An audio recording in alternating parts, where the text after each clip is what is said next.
છોટાઉદેપુરમાં મુસ્લિમ સમાજના અહેલે સુન્નત વલ કસબા જમાતના તેજસ્વી તારલાઓના સન્માનમાં ભવ્ય સમારંભ યોજાયો। અહેલે સુન્નત વલ કસબા જમાતની આગેવાની હેઠળ પંચ વક્ફ છોટાઉદેપુર દ્વારા એક ભવ્ય તેજસ્વી તારલાઓનું સન્માન સમારંભ ગરીબ નવાઝ હોલ, નુરાની કબ્રસ્તાન ખાતે યોજવામાં આવ્યો હતો। આ વિખાત કાર્યક્રમના મુખ્ય અતિથિ તરીકે લોકસભા સાંસદ જસુભાઈ રાઠવા ઉપસ્થિત રહ્યા હતા, જ્યારે જિલ્લા પોલીસ વડા ઇમ્તિયાઝ શેખએ સન્માનિત મહેમાન તરીકે હાજરી આપી હતી। આરટીઓ અફઝલ પરમાર પણ પ્રેરક મહેમાન તરીકે હાજર રહ્યા હતા અને તેમણે વિદ્યાર્થીઓને ઉજ્જવળ ભવિષ્ય માટે માર્ગદર્શન આપ્યું હતું। આ કાર્યક્રમમાં અહેલે સુન્નત વલ કસબા જમાતના તેજસ્વી વિદ્યાર્થીઓ અને યુવાનોને તેમના શૈક્ષણિક ઉત્કર્ષ અને સિદ્ધિઓ બદલ મંચ પર સન્માનિત કરવામાં આવ્યા હતા।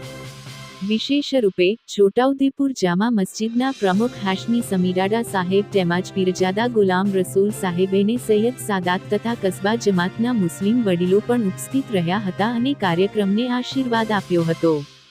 આવો કાર્યક્રમ સુન્ની મુસ્લિમ સમાજ દ્વારા છોટાઉદેપુરમાં પ્રથમ વખત યોજાયો હતો, જે સમાજ માટે ગૌરવની લાગણી જન્માવતો પ્રસંગ બન્યો હતો। કસબા જમાતના સભ્યોએ જણાવ્યું હતું કે આવા પ્રકારના પ્રેરણાદાયક કાર્યક્રમો દર વર્ષે નિયમિતપણે યોજી સમાજના યુવાનોને આગળ ધપાવવાનો પ્રયાસ કરશું।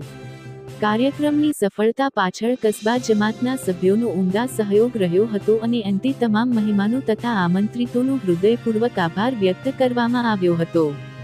રિપોર્ટર જાફર મકરાની, સ્વર્ણિમ સમાચાર।